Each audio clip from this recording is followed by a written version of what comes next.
엄마, 빨리 와. 형이 상견례 하고 있는데 그 자리에 그 여자가 앉아 있어. 내가 다 뒤집어 놨어. 엄마가 와야 해. 여러분, 전화기를 든 제 손이 벌벌 떨렸습니다. 그 여자라니. 20년 전에 아이들을 버리고 도망간 그 여자가 왜 거기에 앉아 있는 건지.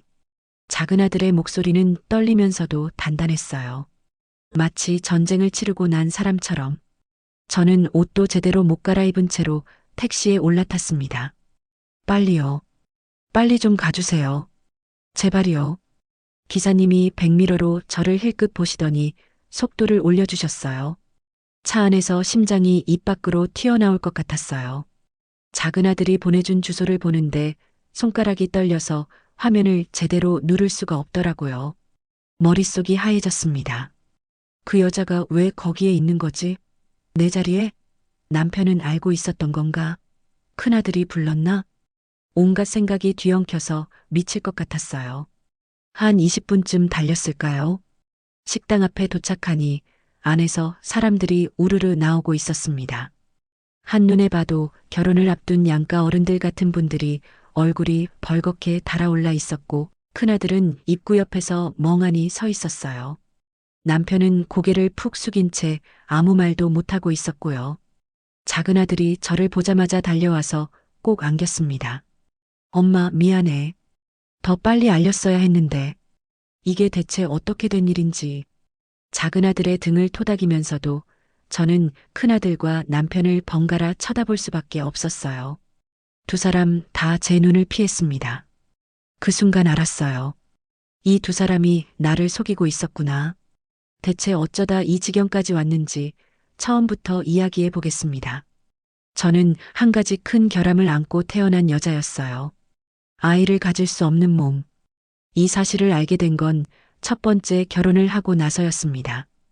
병원이란 병원은 다 다녀보고 좋다는 음식이란 음식은 전부 먹어봤어요. 한약도 석 달을 다려 먹었고 시어머니가 좋다고 가져온 민간요법이란 건 다 해봤습니다.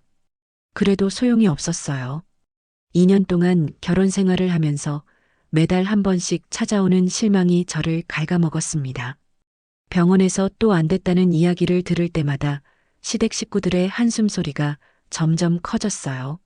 처음에는 괜찮다, 천천히 하자 하던 시어머니의 표정이 날이 갈수록 차가워지더니 어느 날 진단서가 나왔을 때 칼처럼 잘라버렸습니다. 우리 집안이 어떤 집안인데 대가 끊겨. 미안하지만 더 이상은 안 되겠다. 남편이란 작자는 제 앞에서 한마디도 못하고 시어머니 뒤에 숨어서 손만 흔들더라고요. 잘 가라고. 2년을 함께 산 사람한테 고작 손 흔들기. 시댁에서는 위자료랍시고 3천만 원을 쥐어주면서 깔끔하게 정리하자고 했습니다. 저도 그 돈을 받아들고 나왔어요. 미련이 없었거든요. 저런 남자 밑에서 혹시라도 아이를 낳았더라면 그게 오히려 더 불행했을 거라는 생각이 들었으니까요. 문제는 그 다음이었습니다. 불임이라는 두 글자는 저를 따라다니는 주홍 글씨가 되어버렸어요. 연애를 하다가도 제 사정을 솔직하게 이야기하는 순간 남자들의 표정이 변했습니다. 무릎 꿇고 프로포즈를 했던 사람도 하늘의 별도 따다 줄 것처럼 굴던 사람도 불임이라는 말을 듣는 순간 마치 벌레를 본 것 같은 눈으로 저를 쳐다봤어요. 그리고 며칠 안에 어김없이 이별을 통보해 왔죠. 한 번은 이런 적도 있었어요. 3개월을 만난 남자가 결혼 이야기를 꺼내길래 이번에야말로 솔직하게 말해야겠다 싶어서 조심스럽게 꺼냈거든요. 그랬더니 그 사람이 뭐라고 했는지 아세요? 그럼 만나는 의미가 없지 않아? 솔직히 여자가 아이를 못 낳으면 그게 결혼이야? 그 말을 듣고 카페에서 혼자 1시간을 앉아 있었어요. 커피가 식어서 차가워질 때까지 움직일 수가 없었습니다. 처음에는 자존심이 상해서 울었어요. 두 번째는 분해서 울었고요. 세 번째부터는 눈물도 안 나오더라고요. 아, 나는 이런 취급을 받는 사람이구나. 어느 순간 그게 당연해져 버렸습니다. 결혼은커녕 연애도 포기하고 직장에서만 묵묵히 일하며 살았어요. 친정아버지가 가끔 전화하시면 괜찮다고 나 혼자서도 잘 산다고 거짓말을 했습니다. 그렇게 37이 되었을 때 직장 동료가 퇴근길에 조심스럽게 말을 꺼냈어요. 있잖아. 나랑 같은 회사 거래처에 괜찮은 사람이 하나 있는데 아이 둘을 혼자 키우고 있는 이혼남이야. 네 사정을 얘기해도 괜찮은 사람일 것 같아서 한번 만나볼 생각 없어? 이혼남이라고? 애둘? 응. 근데 진짜 성실한 사람이야. 비슷한 처지에 있는 너네 둘이 만나면 지금보다는 행복해질 것 같아서 그래. 며칠을 고민했습니다. 만나봤자 또 똑같겠지. 불임 이야기를 꺼내는 순간 표정이 변하겠지. 하지만 소개해주는 사람이 저를 잘 아는 동료였고 비슷한 처지에 있는 사람이라니 조금은 기대가 되기도 했어요. 커피숍에서 처음 만난 그 사람은 앉자마자 자기 얘기부터 쏟아내기 시작했습니다. 저 이혼했고요. 아들 둘 키우고 있어요. 큰애가 14살, 작은애가 12살이에요. 전 아내가 바람이 나서 떠났습니다. 아이들 두고 다른 남자 차 타고 그냥 가버렸어요. 이혼 서류랑 쪽지 하나 남기고. 그래서 제가 아이들을 키우고 있습니다. 너무 솔직해서 오히려 당황했어요. 보통 이런 얘기는 서서히 알아가면서 하는 건데 이 사람은 마치 외워놓기라도 한 듯 처음부터 다 꺼내놓는 거예요. 나중에 이유를 물어보니 이러더라고요. 제 상황을 다 알고도 받아줄 수 있는 여자를 만나고 싶었어요. 나중에 알게 돼서 실망시키는 것보다 처음부터 솔직한 게 낫잖아요. 그 말에 저도 용기가 났습니다. 저도 말씀드릴 게 있어요. 저 아이를 가질 수 없는 몸이에요. 잠깐 침묵이 흘렀어요. 또 이 표정이겠지. 벌레를 본 것 같은 그 눈빛. 그런데 이 사람은 달랐습니다. 그래요? 그럼 우리 딱 맞는 거 아니에요? 전 이미 아이가 둘이라 더 이상 안 낳아도 되고 아이들한테는 엄마가 필요하고 서로한테 필요한 사람이 딱 만난 것 같은데요. 그 한마디에 제가 얼마나 울었는지 몰라요. 커피숍에서 30대 후반의 여자가 처음 만난 남자 앞에서 펑펑 울었습니다. 창피한 줄도 모르고 그렇게 우리는 만난 지 9개월 만에 결혼을 결심했어요. 둘 다 한 번씩 겪은 사람들이라 결혼식은 거창하게 하지 않았고 양가 부모님을 모시고 조촐하게 식사를 했습니다.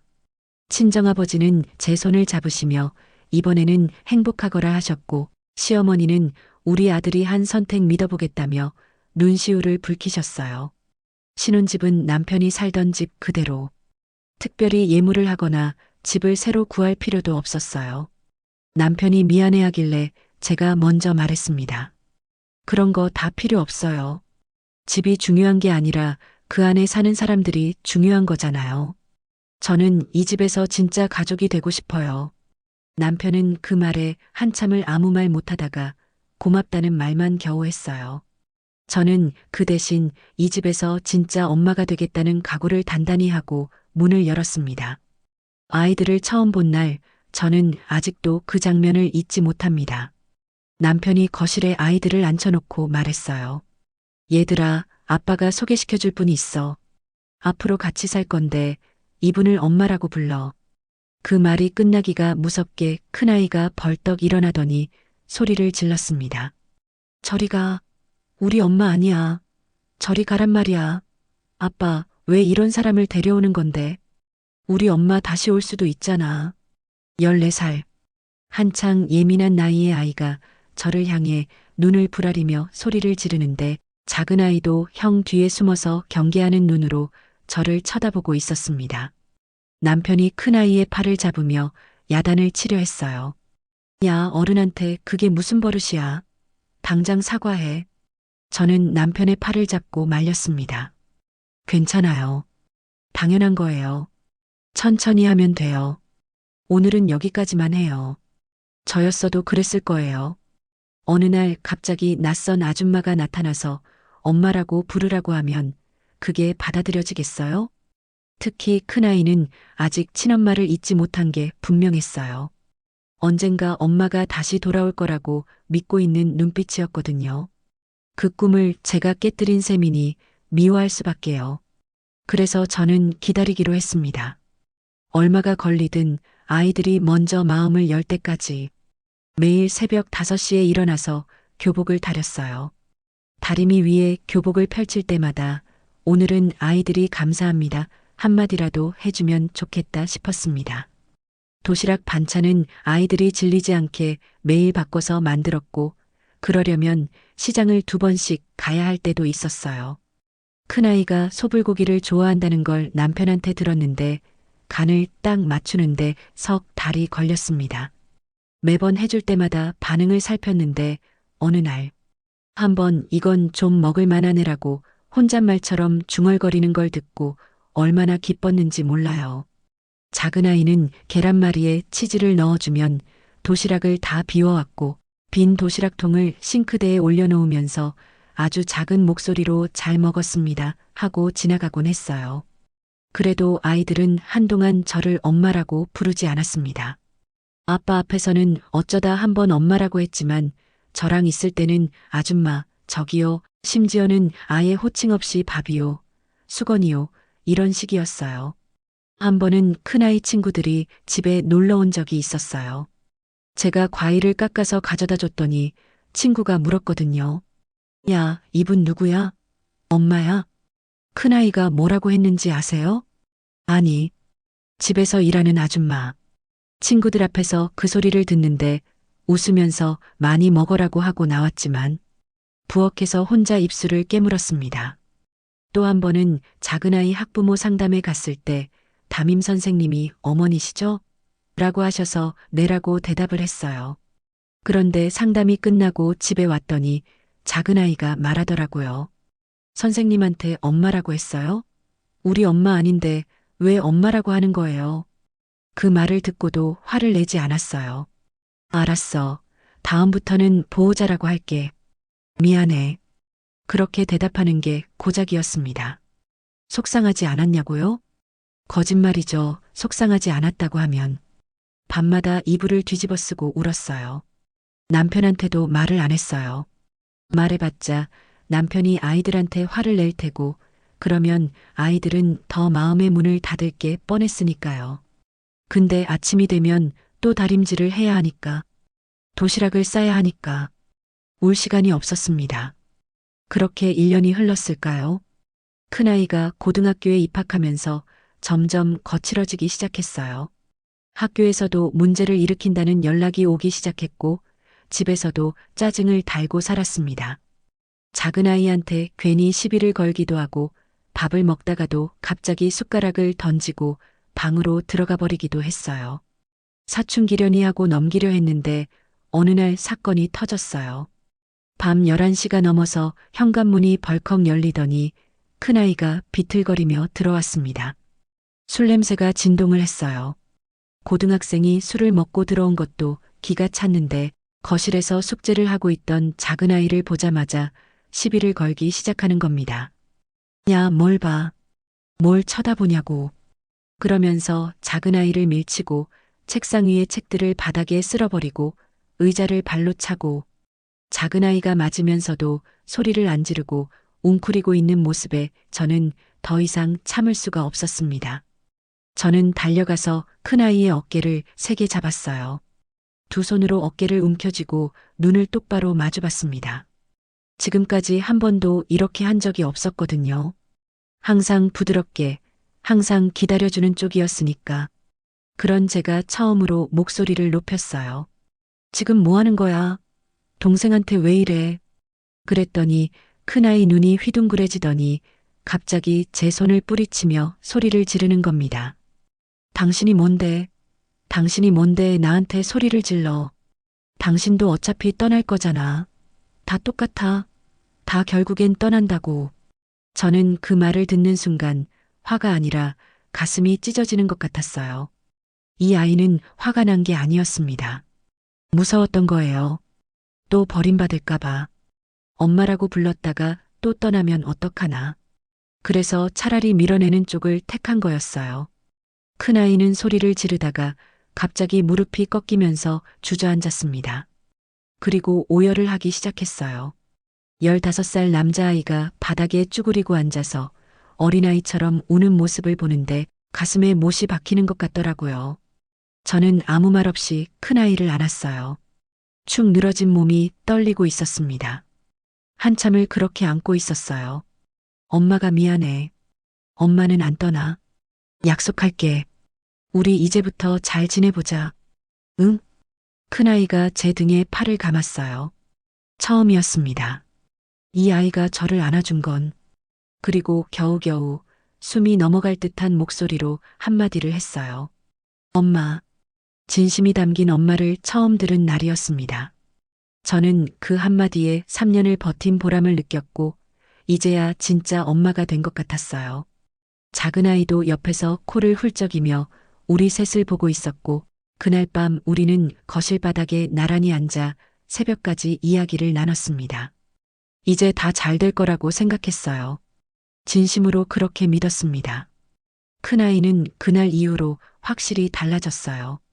아침에 일어나면 엄마 좋은 아침이라고 인사를 했고, 학교 다녀오면 엄마 나왔어라고 현관에서 소리쳤습니다. 도시락통을 싱크대에 올려놓으면서 오늘 소불고기 진짜 맛있었어라고 말하기도 했어요. 작은 아이도 형이 변하니까 따라서 변하더라고요. 둘이 나란히 소파에 앉아서 TV를 보는데 제가 과일을 깎아다 주면 감사합니다 하고 받아먹는 거예요. 그 평범한 광경이 저한테는 세상에서 가장 큰 선물이었습니다. 그런데 여러분, 그 믿음이 깨지는 데는 채 2달도 걸리지 않았습니다. 큰아이가 같은 학교 학생의 사진을 합성해서 SNS에 올린 겁니다. 그것도 아주 악의적으로. 피해 학생의 얼굴을 합성해서 모욕적인 이미지를 만들었는데 그게 단체 채팅방을 통해 순식간에 퍼져버렸어요. 피해 학생은 학교에 나오지 못할 정도로 충격을 받았고 부모가 경찰에 고소를 했습니다. 학교 측에서도 중징계를 예고했어요. 남편은 마침 지방 출장 중이라 연락이 안 되는 상황이었고 경찰서에서 보호자를 요청하는 전화가 제 휴대폰으로 왔습니다. 회사에 양해를 구하고 급하게 뛰어갔어요. 경찰서 조사실에 들어갔을 때 큰아이는 고개를 숙이고 앉아 있었어요. 표정이 없었습니다. 반성을 하는 건지 아무렇지도 않은 건지 도통 알 수가 없는 얼굴이었어요. 피해 학생 부모님은 당연히 격분한 상태였습니다. 아버지는 주먹을 불끈 쥐고 계셨고 어머니는 눈이 퉁퉁 부어 있었어요. 저는 그분들 앞에서 허리를 깊이 숙였습니다. 정말 죄송합니다. 어머님, 아버님. 제가 교육을 잘못 시켰습니다. 아이가 그런 짓을 저질렀다는 게 부끄럽고 면목이 없습니다. 피해 학생 어머니가 울먹이며 말했어요. 우리 애가 학교를 못 가고 있어요. 방에서 나오지도 않아요. 당신네 아들 때문에 우리 딸이 이렇게 된 거라고요. 아이고, 정말 죄송합니다. 피해 보상 원하시는 만큼 해드리겠습니다. 처분도 달게 받겠습니다. 다만 한 가지만 부탁드릴게요. 아이 인생이 여기서 꺾이면 평생을 회복 못합니다. 사람 하나 살린다 생각하시고 한 번만 기회를 주십시오. 간곡하게 사정을 했어요. 피해 학생 아버지가 한참을 저를 쳐다보시다가 한마디 하셨습니다. 어머니가 이렇게까지 나오시니 더 뭐라고 하기가 그렇네요. 대신 아이한테 직접 사과를 받고 싶습니다. 진심으로. 다행히 합의에 응해주셨고 합의금과 함께 큰아이의 진심 어린 사과를 조건으로 마무리가 되었습니다. 경찰서를 나오면서 큰아이는 저한테 한마디도 하지 않았어요. 감사하다는 말도 미안하다는 말도 없었습니다. 그냥 이어폰을 꽂고 앞서 걸어갔어요. 경찰서를 나와 집으로 돌아온 뒤 저는 부엌에서 저녁을 준비하고 있었어요. 큰아이는 자기 방에 들어가서 문을 닫았고요. 그런데 방에서 전화 통화하는 소리가 어렴풋이 들려오더라고요. 보통 때 같으면 신경 쓰지 않았을 텐데 경찰서까지 다녀온 날이라 귀가 바짝 세워져 있었거든요. 큰아이의 목소리가 들렸습니다. 아, 진짜 짜증나. 그 아줌마가 경찰서까지 따라와서 난리쳤어. 엄마도 아닌 주제에 오지랖은 왜 이렇게 넓어. 며칠 전에 제품에서 울면서 엄마라고 불렀던 그 입에서 다시 아줌마가 나왔습니다. 엄마도 아닌 주제에. 저는 문 앞에서 다리에 힘이 풀려서 주저앉았어요. 부엌에서 끓고 있던 찌개가 넘치는 소리가 들렸는데 일어날 수가 없었습니다. 결국 그게 진심이었구나. 엄마라고 부른 건 그 순간의 감정이었을 뿐, 이 아이한테 저는 여전히 남의 집 아줌마였던 거구나. 그날 밤 아이들이 다 잠든 뒤에 식탁에 혼자 앉았습니다. 시계가 자정을 넘겼는데 잠이 올 리가 없었어요. 서랍에서 하얀 종이를 한 장 꺼냈어요. 이혼 신고서. 재혼할 때 혹시 몰라서 한 장 받아두었던 게 서랍 깊숙이 들어 있었습니다. 접힌 자국이 남아있는 걸 보니 한 번도 펼쳐본 적이 없었던 거예요. 이걸 쓸 일이 없을 거라고 믿었으니까요. 더 이상 이 집에서 버틸 자신이 없었어요. 화해인 줄 알았는데 연기였고 엄마인 줄 알았는데 아줌마였습니다. 5년을 바쳤는데 돌아온 건 경찰서 보호자석과 오지랖이라는 단어였어요. 펜을 들었는데 손이 떨렸습니다. 한 글자씩 이름을 써내려가는데 글자가 눈물에 번져서 보이질 않더라고요. 이혼 사유란에 뭐라고 써야 할지 모르겠었어요. 남편이 잘못한 건 아닌데 아이가 저를 안 받아주는 건 이혼 사유가 되나? 그냥 내가 이 자리에 어울리지 않는 사람이라서 그게 사유인 건가? 그렇게 한참을 끙끙대며 서류를 채우고 있었는데 새벽 2시쯤이었을 거예요. 부엌에서 물소리가 났습니다. 작은 아이가 물을 마시러 나온 거예요. 저는 반사적으로 서류를 뒤집었지만 이미 늦었습니다. 작은 아이가 식탁 위에 놓인 종이를 보고 멈칫했어요. 그리고 제 얼굴을 보더니 다시 그 종이를 보고 아무 말 없이 그 종이를 집어들었습니다. 이혼 신고서라는 글자를 읽는 눈동자가 흔들리는 게 보였어요. 그리고 그 종이를 반으로 접더니 다시 반으로, 다시 반으로. 접을 수 없을 만큼 작아질 때까지 접은 다음에 손에 힘을 주어 찢어버렸습니다. 엄마. 작은 아이가 저를 똑바로 쳐다보며 말했어요. 나는 다 알아요.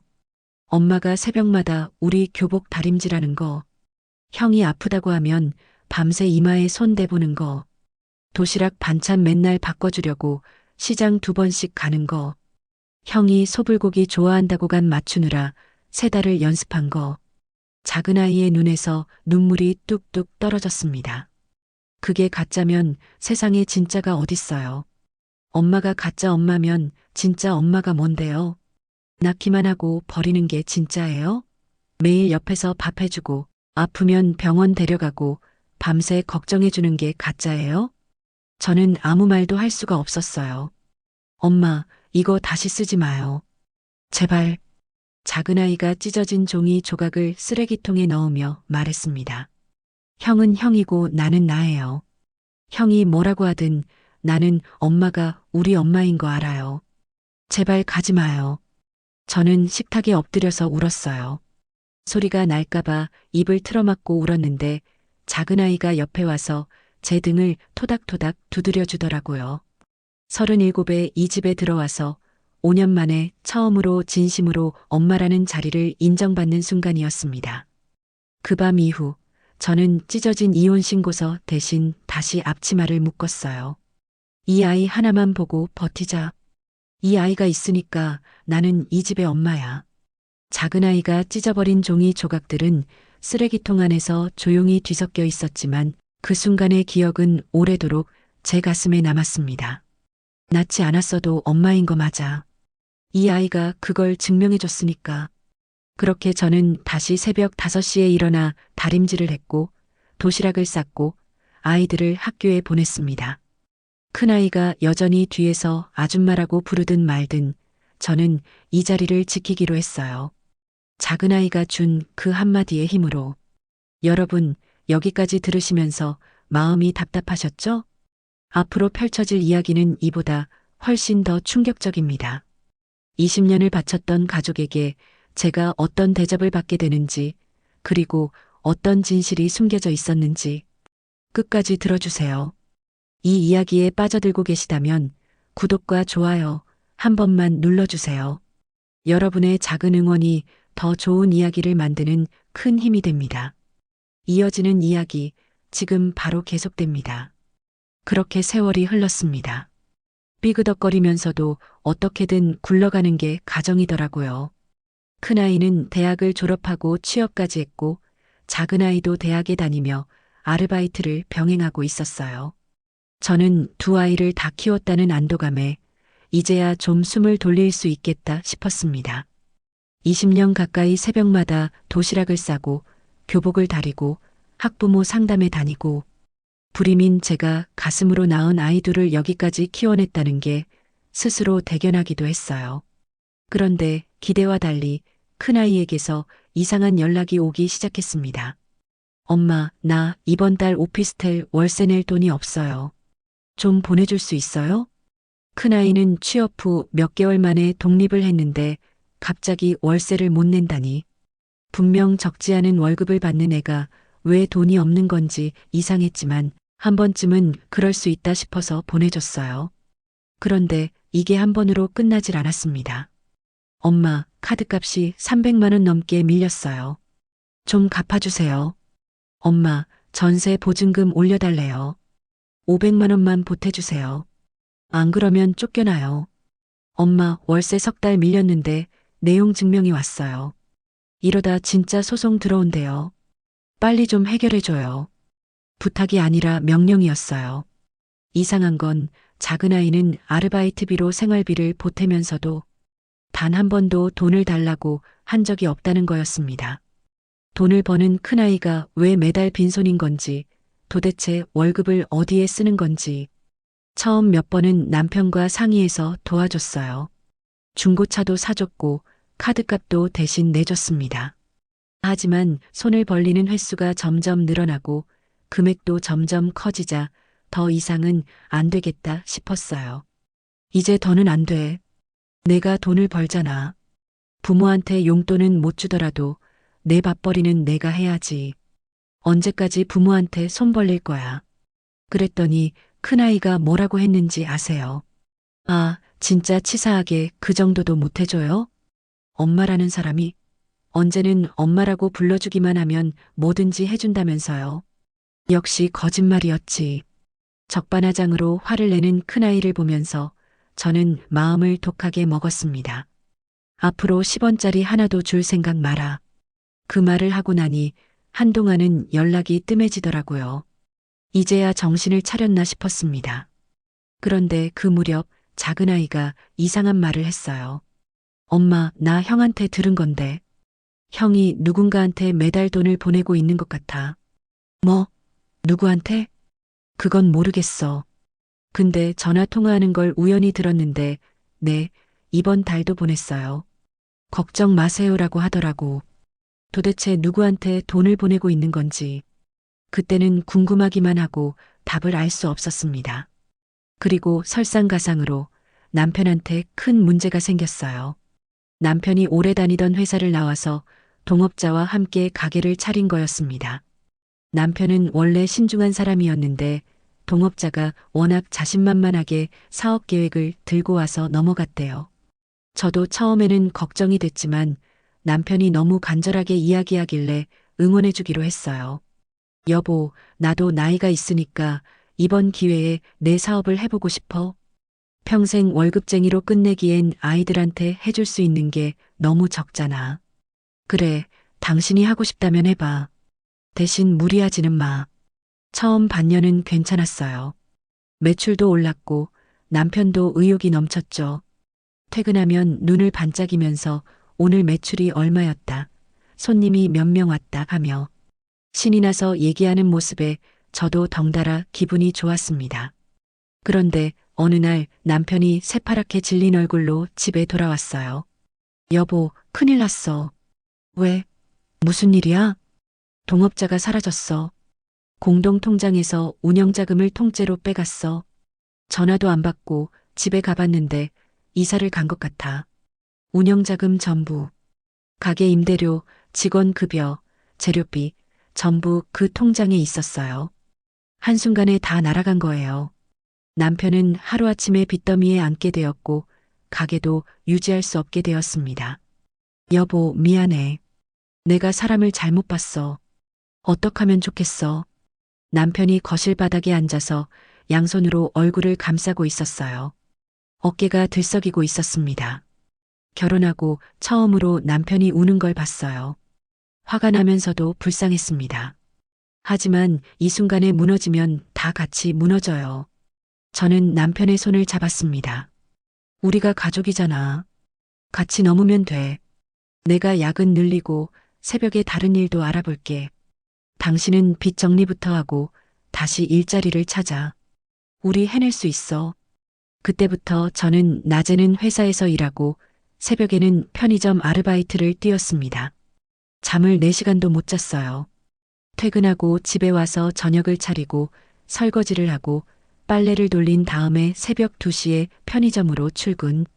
아침 6시에 알바를 마치면 집에 돌아와서 밥을 차리고 다시 9시에 회사로.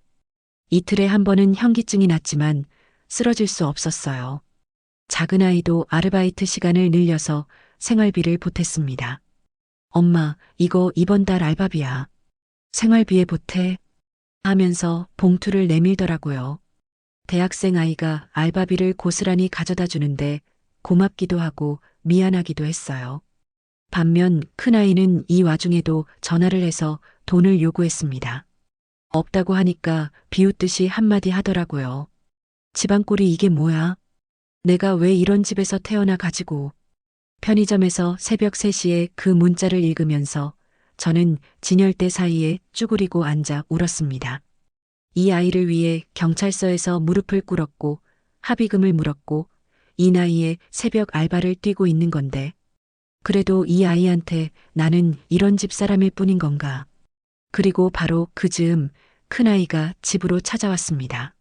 사전에 연락도 없이 밤 10시가 넘어서 현관문을 거칠게 열고 들어오더니 대뜸 소리를 지르기 시작했어요. 돈 어딨어? 통장 내놔. 당장 가지고 와. 뭐? 지금 뭐라고 한 거야? 이 밤에 갑자기 무슨 소리야? 큰아이의 눈이 벌겋게 충혈되어 있었어요. 술을 마신 것 같기도 하고 며칠을 못 잔 것 같기도 했습니다. 큰아이는 대답도 안 하고 거실 서랍장을 열기 시작했어요. 서류들을 바닥에 쏟아내고 찬장을 열어 뒤지고 신발장 위에 상자까지 뒤집어 엎었습니다. 사진 액자가 바닥에 떨어져 유리가 깨졌어요. 그 액자 안에는 가족 4명이 함께 찍은 사진이 들어 있었는데 깨진 유리 사이로 제 얼굴이 보이더라고요. 아, 진짜 어딨냐고. 당신 친정에서 받은 돈 있을 거 아니야. 외할머니가 돈 있는 거 다 알아. 어딨어? 저는 귀를 의심했어요. 친정 재산까지 노리고 있었던 겁니다. 친정아버지가 아직 살아계실 때부터 이 아이는 제 뒤에서 이런 계산을 하고 있었던 건가. 나한테 통장 같은 거 없어. 그리고 친정 재산은 내가 왜 탐내는 건데. 큰아이는 소리를 지르며 식탁 위의 그릇을 바닥에 쓸어버렸어요. 깨지는 소리에 온 집이 울렸습니다. 그리고 쏟아낸 말들이 20년의 세월을 단칼에 베어버렸어요. 꽃뱀 주제에 20년 동안 우리 아빠한테 달라붙어서 피만 빨아먹는 거머리. 내가 무슨 엄마야. 엄마. 행세하면서 우리 재산 다 빼돌릴 생각이지. 다 알아. 큰아이의 입에서 나온 그 말들이 칼날처럼 가슴에 박혔습니다. 20년을 키웠는데, 새벽마다 교복을 다렸는데, 소불고기감 맞추느라 석 달을 연습했는데, 이 아이한테 나는 거머리였구나. 그때 현관문이 열리더니 아르바이트를 마치고 들어온 작은 아이가 뛰어왔습니다. 형의 팔을 잡고 온몸으로 밀어내며 소리쳤어요. 형, 지금 뭐 하는 거야? 당장 그만해. 엄마한테 왜 이래? 큰아이는 동생까지 밀치더니 냄비를 발로 차고 현관으로 걸어갔습니다. 돌아서며 내뱉은 마지막 말. 당신은 이제 내 엄마 아니니까. 다시는 엄마 대접받을 생각하지 마. 문이 쾅 닫혔고 그 뒤로 큰아이한테서 연락이 끊겼습니다. 저는 깨진 그릇 조각들 사이에 주저앉아 펑펑 울었어요. 작은 아이가 비로 조각들을 쓸면서 눈물을 참으며 저한테 말했습니다. 엄마, 울지 마. 형이 미쳤어. 나는 알아. 엄마가 우리한테 어떤 사람인지. 그 말이 없었으면 저는 그날 밤 정말로 이 집을 나갔을 거예요. 큰아이와 연락이 끊긴 채로 몇 달이 흘렀을 때 친정에서 전화가 왔습니다. 아버지가 위독하시다고. 저는 병원으로 달려갔어요. 아버지는 이미 의식이 오락가락하는 상태였고 제 손을 잡으시며 겨우 한마디 하셨어요. 우리 딸, 행복하니? 네, 아빠. 행복해요. 걱정 마세요. 또 거짓말을 했습니다. 이 집에서 20년을 버텼는데 행복하냐고 물으시면 뭐라고 대답해야 하나요? 차마 아픈 아버지한테 솔직하게 말할 수가 없었어요. 그리고 며칠 뒤 아버지는 세상을 떠나셨습니다. 하나밖에 없는 딸을 끔찍이 사랑해 주셨던 아빠. 이번에는 행복하거라 하시며 제 손을 잡아주셨던 아빠가 하늘나라로 가신 거예요. 장례식장에 남편과 작은아이는 처음부터 끝까지 함께 있어 주었습니다. 작은아이는 사흘 동안 제 옆을 한 발짝도 안 떠났어요. 조문객이 올 때마다 제 옆에 서서 인사를 받았고 제가 우는 걸 보면 아무 말 없이 물을 가져다 줬습니다. 그런데 큰아이는 첫날 잠깐 얼굴을 비추고는 바쁘다는 한마디만 남기고 사라졌어요. 발인 때도 마찬가지. 모습만 잠깐 보여주고 갔습니다. 상주의 자식이라는 사람이 외할아버지의 마지막 길에 발인도 지키지 않았어요. 장례가 끝나고 친정 정리가 끝났을 무렵 큰아이가 불쑥 찾아왔습니다. 얼굴에 슬픔은 없었어요. 대신 계산적인 눈빛으로 단도직입적으로 말하더군요. 엄마, 외할아버지 돌아가시고 혹시 재산 같은 거 남은 거 없어요? 뭐? 나 결혼할 여자가 있는데 그 집이 좀 잘 살거든요. 근데 우리 집은 아빠가 빚도 있고 하니까 상대 집안에서 좀 걱정을 할 수 있잖아요. 그러니까 신혼집은 좀 번듯하게 해야 하는데 외할아버지 남긴 거로 좀 보태면 안 돼요? 할아버지 장례식에는 얼굴도 안 비치고 유산 얘기를 하러 온 겁니다. 저는 가슴이 차가워지는 걸 느꼈어요. 없다. 줄 생각도 없어. 뭐요? 진짜 없어요? 아니면 안 주겠다는 거예요? 진짜로 없든 안 주든 너한테 줄 돈은 없어. 내 결혼은 내가 알아서 해. 큰아이의 눈이 돌아갔습니다. 그래, 역시. 당신은 처음부터 마음에 안 들었어. 20년 동안 우리 속이면서 아빠 재산 다 가지고 가려고 그런 거지? 꽃뱀이 본색을 드러내네. 저는 아무 대답도 하지 않았어요. 더 이상 이 아이와 말을 섞고 싶지 않았습니다. 큰아이는 문을 쾅 닫고 나갔어요. 그리고 바로 그날 저녁 작은아이가 제 방으로 들어왔습니다. 손에 휴대폰을 들고 있었고 얼굴이 하얗게 질려 있었어요. 엄마, 이것 좀 봐. 형이 누구한테 돈을 보냈는지 알아냈어. 작은아이가 보여준 건 큰아이의 SNS 비공개 계정이었습니다. 거기에 큰아이와 함께 찍은 여자의 사진이 여러 장 있었어요. 카페에서, 놀이공원에서, 식당에서. 그 여자는 나이가 꽤 있어 보였고 큰아이를 다정하게 안고 있었습니다. 큰아이도 환하게 웃고 있었어요. 저한테는 한 번도 보여주지 않았던 표정으로 엄마, 이 사람이 누군지 알아? 형의 친엄마야. 우리를 버리고 도망간 그 여자라고. 순간 머릿속이 하얘졌어요. 작은아이가 떨리는 목소리로 설명했습니다. 큰아이가 대학교 때부터 친모와 몰래 만나고 있었다는 거예요. 대학교 4학년 때 갑자기 그 여자가 찾아왔대요. 학교 앞에서 기다리고 있다가 큰아이를 보자마자 무릎을 꿇고 울었다고 합니다. 미안하다. 엄마가 정말 미안하다. 엄마 노릇 늦게라도 하고 싶다. 한 번만 기회를 다오.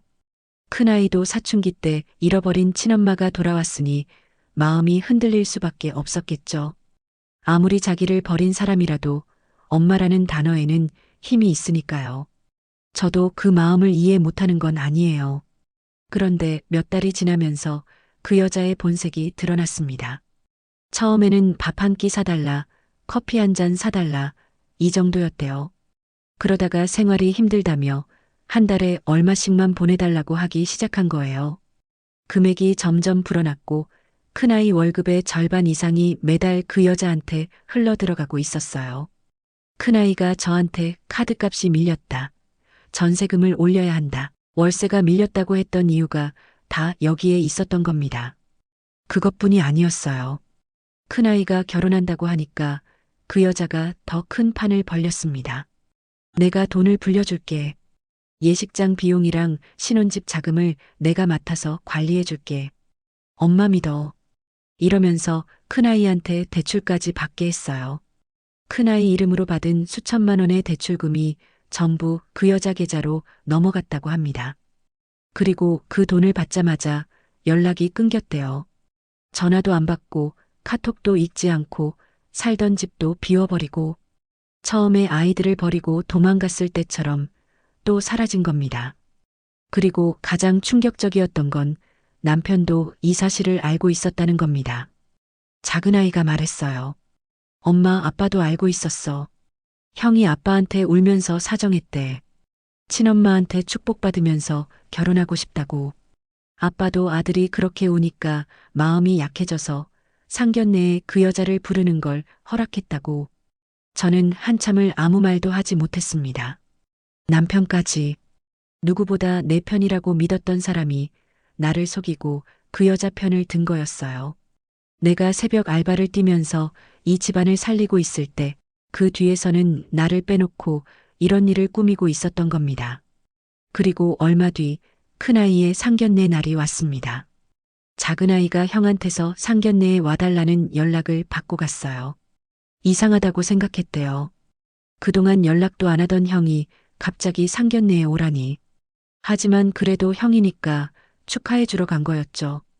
도착하니 양가 어른들이 마주 앉아 있었고 한쪽에 큰아이와 남편, 그리고 낯선 여자가 앉아 있었습니다.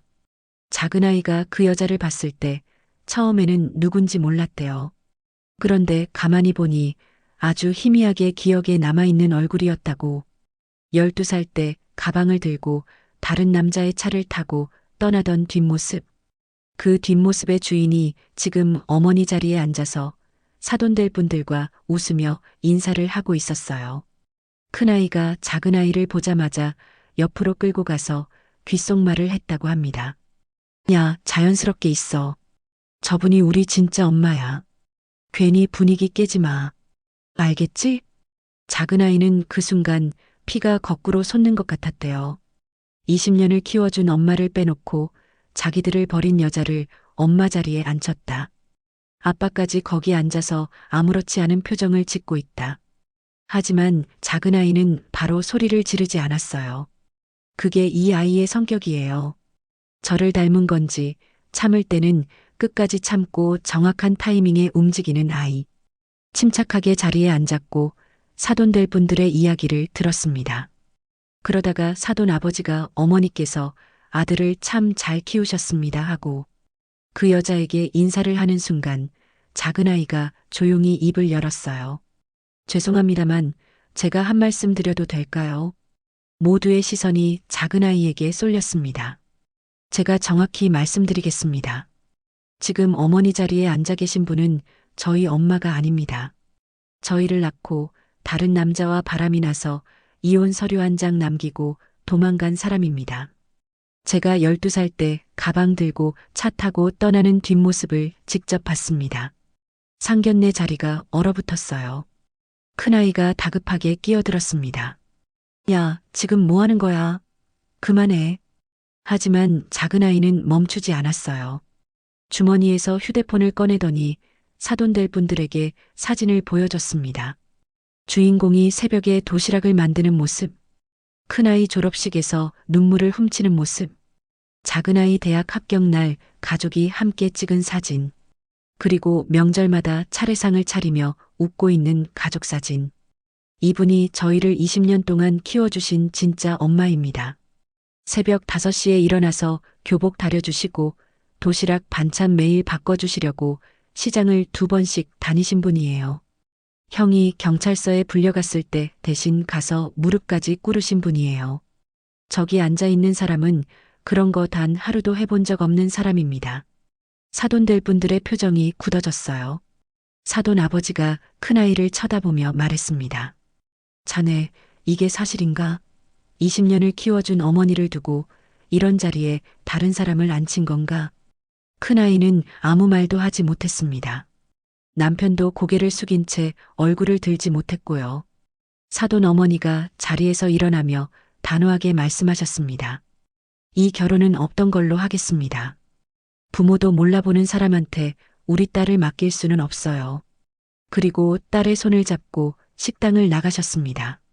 그 여자 친모라는 사람은 사돈이 나가자마자 쥐 새끼처럼 슬금슬금 자리를 피해 사라졌어요. 아무 말도 없이 눈도 마주치지 않고 작은 아이는 그제야 저한테 전화를 걸었습니다. 이 이야기에 처음으로 돌아가면 바로 그 전화였어요. 엄마, 빨리 와. 내가 다 뒤집어 놨어. 엄마가 와야 해. 제가 택시를 타고 도착했을 때는 이미 다 끝난 뒤였습니다. 사돈은 떠났고 그 여자도 사라졌고 식당 앞에는 남편과 큰아이만 남아 있었어요. 저는 남편 앞에 섰습니다. 떨리는 목소리였지만 또렷하게 말했어요. 당신은 알고 있었지. 그 여자가 돌아온 것도 큰아이한테 돈을 뜯어간 것도. 근데 나한테는 한마디도 안 했어. 내가 새벽에 편의점에서 알바 뛰면서 이 집안 살리고 있을 때 당신은 그 여자 편을 든 거야. 남편은 고개를 들지 못했습니다. 여보, 미안해. 큰아이가 하도 울면서 사정을 해서. 됐어. 듣고 싶지 않아. 그리고 큰아이를 봤어요. 큰아이는 이미 눈이 풀려 있었습니다. 비로소 현실을 깨달은 얼굴이었어요. 엄마, 미안해요. 내가 다 잘못했어요. 친엄마라는 사람한테 속았어요. 엄마 노릇해준다더니 결국 돈만 빼가고 도망갔어요. 대출받은 것까지 전부 다 들고 갔어요. 나 지금 신용불량이에요. 도와주세요. 제발. 무릎을 꿇고 빌었습니다. 예전 같았으면 가슴이 무너졌을 거예요. 근데 그날은 달랐습니다.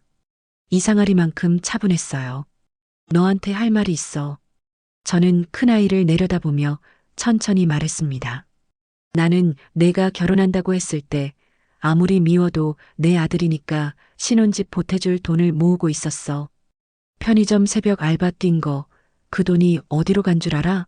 전부 내 결혼 자금이었어. 큰아이의 얼굴이 하얗게 질렸습니다. 근데 그건 이제 작은아이한테 줄 거야. 나를 가정부라고 소개한 건 너고, 거머리라고 한 것도 너고, 20년을 속였다고 한 것도 너야. 나를 먼저 내치고 외면한 건 너라고. 돌아서서 걸었습니다. 작은아이가 제 옆으로 와서 손을 잡았어요. 아무 말 없이 그냥 손만 꼭 잡고 함께 걸었습니다. 그 뒤의 일은 빠르게 진행됐어요. 저는 남편에게 이혼 소송을 걸었습니다. 남편이 처음에는 잘못했다며 매달렸지만 저는 단호했어요. 당신한테는 더 이상 기대할 게 없어. 20년을 바친 사람을 상견례에서 빼놓고 나를 속이고 다른 여자를 앉혔잖아. 그런 사람이랑 더 이상 같은 지붕 아래서 못 살아. 법원은 20년간의 헌신을 정상 참작해 주었습니다. 재산 분할에서 유리한 판결을 받았고 친정에서 물려받은 유산은 온전히 보전할 수 있었어요. 남편의 사업빚은 남편이 떠안았습니다. 큰아이는 친모에게 대출금까지 전부 사기당해 신용불량자가 되었어요. 결혼도 물론 파기되었고 남편 집에 붙어 살고 있다고 들었지만 남편도 빚에 쪼들려 여유가 없는 상황이라고 합니다. 뿌린 대로 거두는 법이라는 말을 이렇게 가까이서 보게 될 줄은 몰랐어요. 저는 작은아이와 함께 작은 집을 얻어 새 생활을 시작했습니다. 크지 않지만 햇빛이 잘 들어오는 집이에요. 이사하던 날 작은아이가 짐을 나르다가 문득 멈춰서더니 이렇게 말했어요. 엄마, 이 집 좋다. 해 잘 들어와서 좋아. 엄마한테 딱이야. 그 한마디에 또 울컥했습니다. 이 아이는 어쩜 이렇게 제가 듣고 싶은 말을 정확하게 해주는지, 작은아이가 얼마나 저를 챙기는지 몰라요. 제가 잠깐 외출이라도 하면 연락이 와요. 엄마, 밥 먹었어? 늦으면 내가 데리러 갈게. 엄마, 오늘 좀 추운데 목도리하고 나갔어? 엄마, 퇴근하면 치킨 사갈게. 오늘 엄마가 좋아하는 양념으로. 그 문자 하나하나가 저한테는 세상에서 가장 따뜻한 선물입니다. 예전에는 새벽마다 아이들을 위해 도시락을 쌌는데 이제는 작은 아이가 퇴근길에 제가 좋아하는 반찬을 사오더라고요.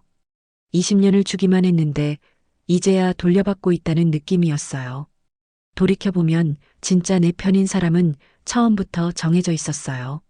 새벽에 이혼 신고서를 찢어버린 아이. 형 앞에서 온몸을 던져 저를 막아선 아이. 상견례에서 사진 한 장 한 장을 보여주며 진실을 밝힌 아이.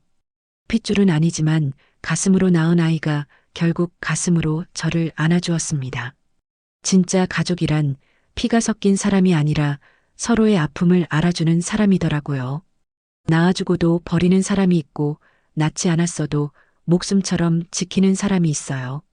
저는 후자를 만났고 후자가 되었습니다. 여러분도 가끔씩 주위를 둘러보세요. 내 곁에서 묵묵히 나를 지켜주는 사람이 누구인지. 화려한 말 한마디보다 새벽에 다림질을 해주는 손이 진짜 사랑입니다. 한밤중에 이혼 신고서를 찢어주는 손이 진짜 가족입니다. 그 사람이 내 진짜 편이에요. 오늘도 끝까지 들어주셔서 진심으로 감사합니다. 혹시 주변에 묵묵히 누군가를 위해 살고 있는 분이 계시다면 오늘 한마디 건네주세요. 그 한마디가 그 사람에게는 20년을 버틸 힘이 될 수도 있으니까요. 혹시 이 이야기가 마음에 와닿으셨다면 구독과 좋아요, 그리고 댓글 한마디 남겨주세요. 여러분의 한 줄 한 줄이 다음 이야기를 만드는데 정말 큰 힘이 됩니다. 그럼 저는 다음에 또 따뜻한 사연